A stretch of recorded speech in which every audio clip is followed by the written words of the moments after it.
प्रभु, आपने ये वरदान देकर संसार का सारा धन दे दिया है मुझे। अब मुझे कुछ नहीं चाहिए महादेव। मुझे मेरे शिव मिल गए, अमृत मिल गया मुझे।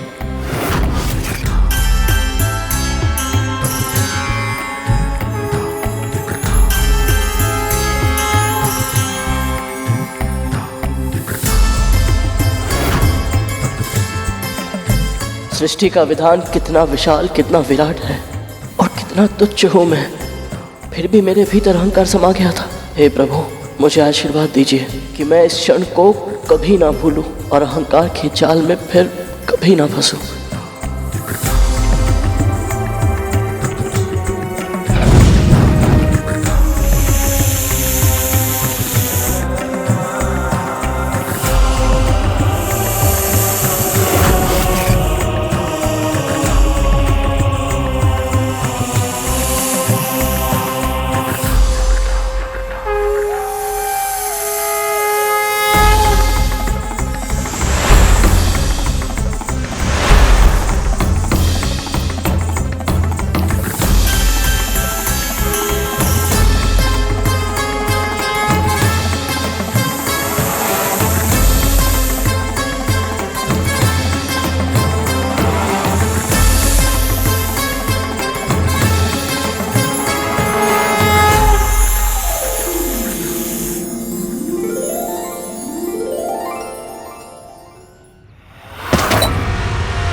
मैंने तुझे कितनी बार समझाया, मुझे ये घास-फूस नहीं चाहिए। मुझे पौष्टिक भोजन की आवश्यकता है। तेरी समझ में नहीं आता क्या? तू जानबूझकर मुझे प्रताड़ित करती है। ऐसा नहीं है बाबा, मैं क्षमा चाहती हूँ। आप अभी इसे खा लीजिए, मैं कुछ ही समय में पौष्टिक भोजन का प्रबंध कर दूंगी। आज मैं तेरी कोई बात नहीं सुनूंगा। जब तक तू मुझे मनचाहा भोजन लाकर नहीं देगी, मैं अन्न तो क्या जल की एक भी बूंद नहीं पीऊंगा। और यदि बिना अन्न और जल के मुझे कुछ हो गया तो मेरी हत्या का दोष तुझ पर, तेरे परिवार पर लगेगा। स्मरण रहे, जा यहां से। प्रभु, गुरु दत्तात्रेय ने विंता मां के सामने ऐसी अनोखी मांग क्यों रखी? विंता मां तो खुद दासी है, वैसे पौष्टिक भोजन कहां से प्रबद्ध करेंगी? और इस समय तो गरुड़ भी उनकी सहायता के लिए वहां नहीं है। दत्तात्रेय उस कुम्हार की तरह है जो मिट्टी के घड़े को सर्वोत्तम बनाने के लिए भीतर से अपना हाथ तो लगाता है, पर बाहर से उस पर चोट भी मारता है। उनकी इस परीक्षा के पीछे कोई ना कोई उद्देश्य अवश्य होगा।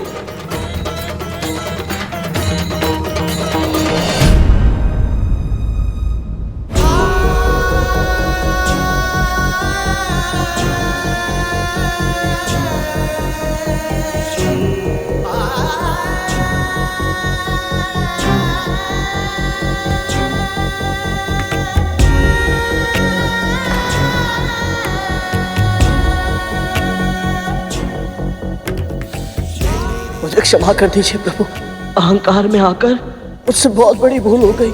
आपने मुझे समुद्र मंथन जैसे शुभ कार्य के लिए चुना, किंतु मैं अहंकारी हो गया और आपकी भक्ति के मार्ग से भटक गया। प्रभु, मुझे क्षमा कर दीजिए।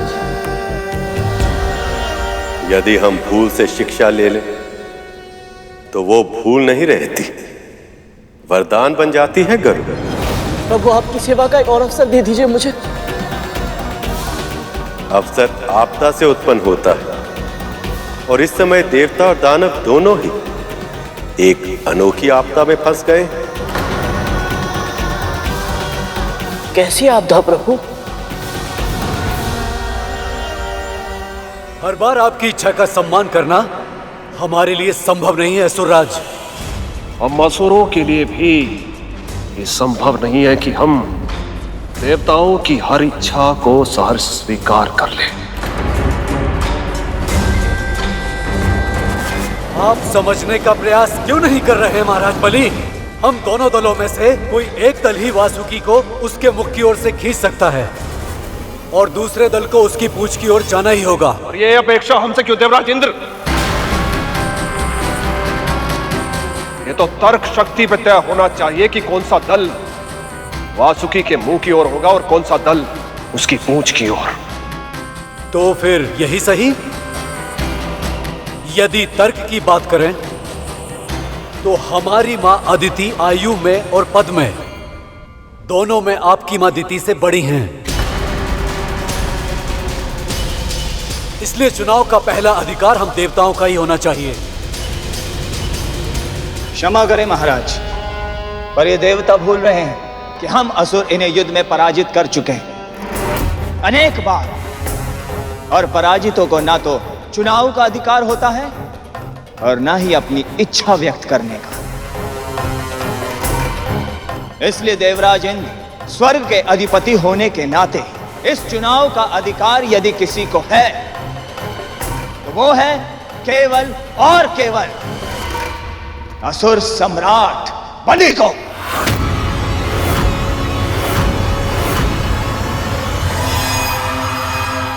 तुम्हें क्या लगता है गरुड़, किसे वासुकी के मुंह की ओर होना चाहिए और किसे पूंछ की ओर?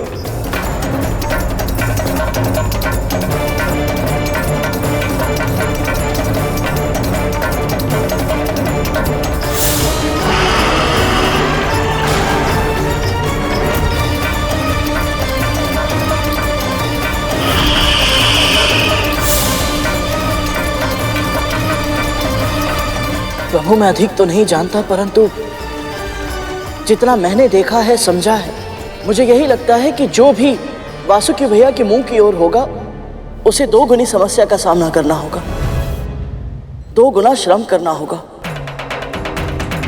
एक तो पहले से ही वासुकी भैया को खींचना बहुत ही कठिन है और ऊपर से उनके मुंह से विषैली पुकारें निकलेगी।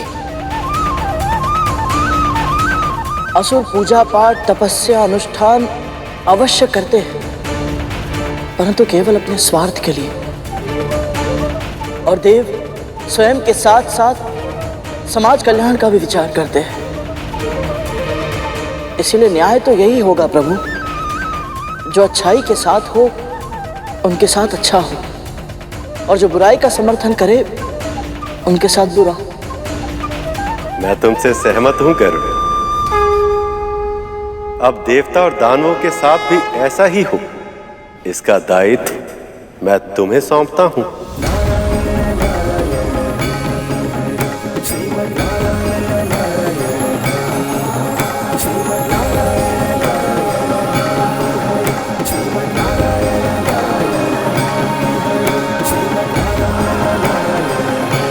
आज्ञा दीजिए प्रभु।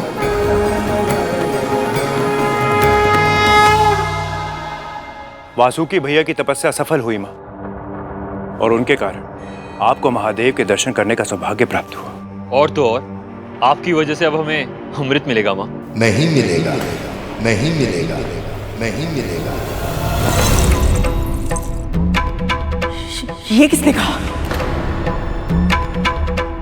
कौन बोला?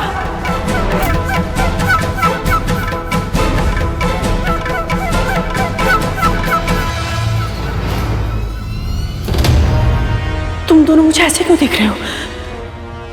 तुम्हें भी सुनाई दिया ना ये स्वर? कौन सा स्वर मां? यही कि हमें अमृत नहीं मिलेगा। हमने तो कुछ नहीं सुना मां।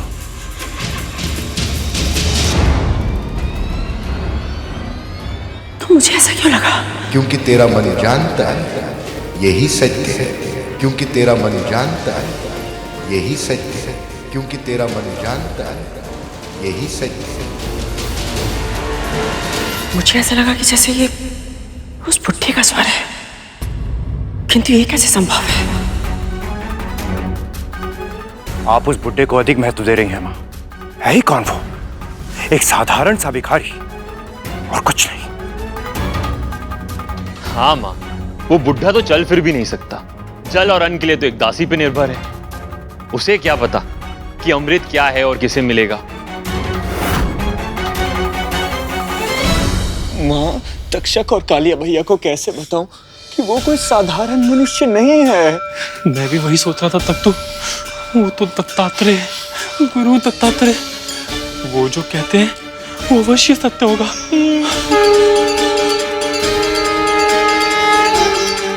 बाबा के लिए पौष्टिक भोजन का प्रबंध कैसे करूं मैं?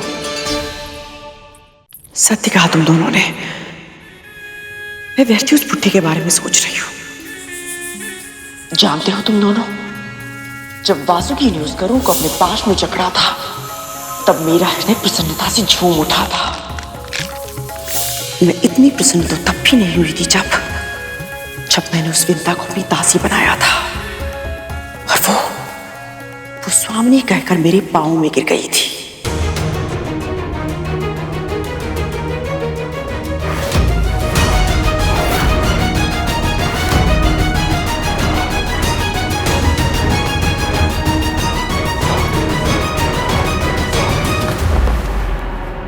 दया कीजिए महारानी,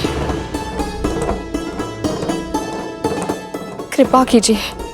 यदि आज आपने मेरी सहायता नहीं की तो मेरे कुटुंब पर जीव हत्या का दोष लग जाएगा।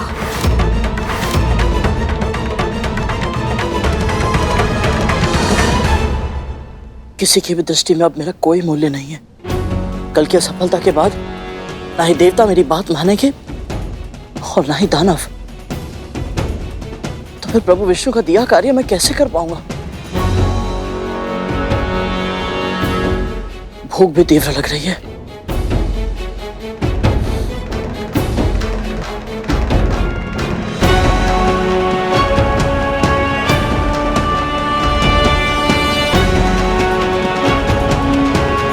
यदि स्वयं प्रभु विष्णु मेरे स्थान पर होते तो वो क्या करते? अब सही दिशा में सोच रहे हो तो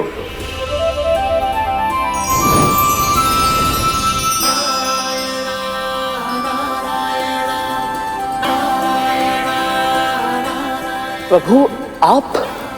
तुम मुझे ध्यान कर रहे थे, इसीलिए मैं आ गया। बताओ, यदि तुम्हारे स्थान में मैं होता तो मैं क्या करता? प्रभु, असुरों को समझाना बहुत ही कठिन है।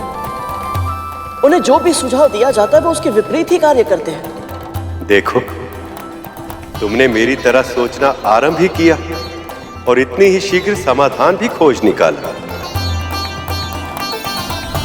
तो बस अब उल्टे को सीधा और सीधे को उल्टा कर दो।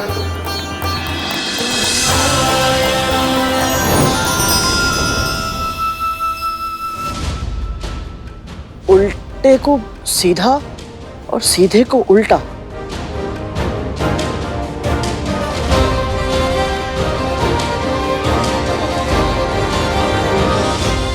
अब बताएगी भी, बात क्या है? बाबा को पौष्टिक आहार चाहिए महारानी। वो मार्ग का भिखारी हमारे सामने मांगे रखने लगा और आप उसकी मांगे दोहराती हुई यहां चली आई। तो अब क्या चाहती है तू? कि मेरे पुत्र उस बुढ़े के लिए सामग्री इकट्ठा करे और मैं अपने हाथों से उसके लिए भोजन बनाऊं? और तू महारानियों की तरह उसके सामने भोजन परोस कर स्वयं ही पूरा आशीर्वाद ले ले। तुझे क्या लगता है मैं ये करूंगी? कभी नहीं। आपको करना पड़ेगा महारानी, आपको करना पड़ेगा महारानी, आपको करना पड़ेगा महारानी। ना तो ये युद्ध स्थल है और ना ही यहाँ पर कोई विजेता, ना ही पराजित। हम सब यहाँ पर एक विशेष लक्ष्य को प्राप्त करने के लिए एकत्रित हुए हैं। असुरराज, देवराज, आप सब शांत हो जाइए। लक्ष्य अवश्य एक है, और उसकी प्राप्ति के लिए असुर अपने सम्मान पर ठोकर नहीं लगने देंगे। आप दोनों समझ क्यों नहीं रहे हैं? वाद विवाद से हम किसी भी परिणाम तक नहीं पहुंच पाएंगे। और असुरों के हट के कारण हम देवता अपने सम्मान पर आंच नहीं आने देंगे। हम वासुकी की पूंछ नहीं पकड़ेंगे असुराज।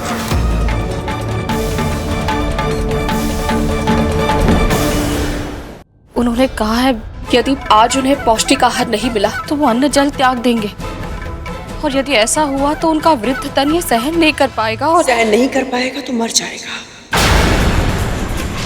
ये समस्या मेरी नहीं है विंता। है महारानी, ये आपकी भी समस्या है। एक दासी की कोई व्यक्तिगत पहचान नहीं होती महारानी। जिस दिन मैं आपकी दासी बनी उसी दिन से मुझसे मेरा व्यक्तित्व छीन गया। मैं केवल आपकी प्रतिनिधि हूं और कुछ नहीं।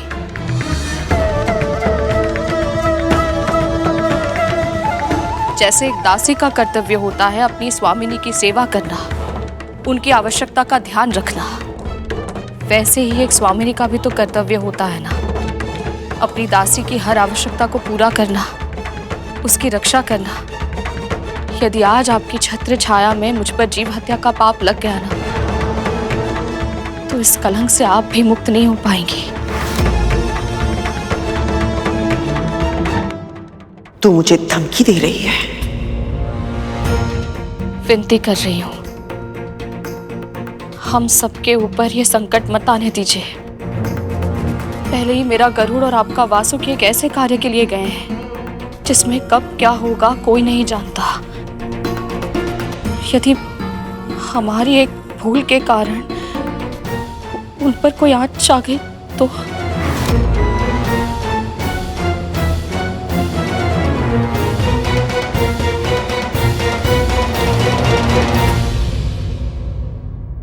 आज पहली बार माँ के सामने विंता माँ को अपनी बात रखते हुए देख रहा हूं।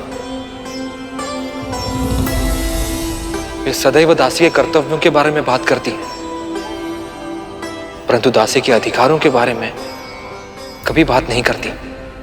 ये दत्तात्रेय के शुभ साथ का प्रभाव है शेष।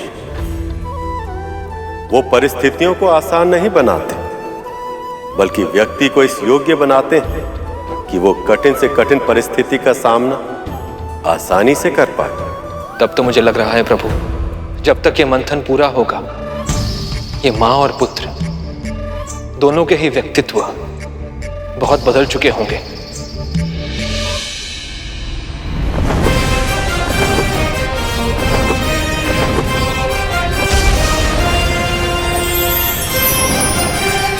देवराज असुरराज, आप दोनों का कहना अपने अपने पक्ष की दृष्टि से उचित है, परंतु इस समस्या का कोई ना कोई समाधान तो हमें निकालना ही होगा। प्रभु विष्णु ने इस समस्या का समाधान मुझे दे दिया है।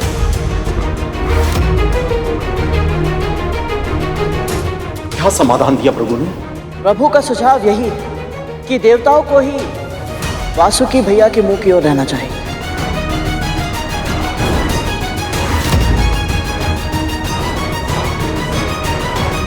क्योंकि आयु और कर्म दोनों की दृष्टि से ये श्रेष्ठ है। असंभव है ये नहीं हो सकता। मुझे ये स्वीकार नहीं।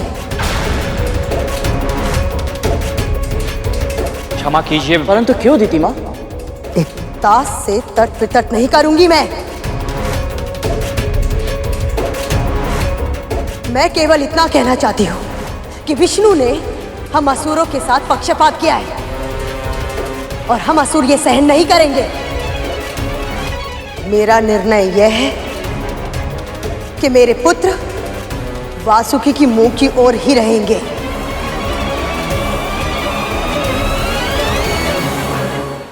और अगर देवताओं को इसमें कोई आपत्ति है तो फिर हम असुर इस मंथन में भाग नहीं लेंगे।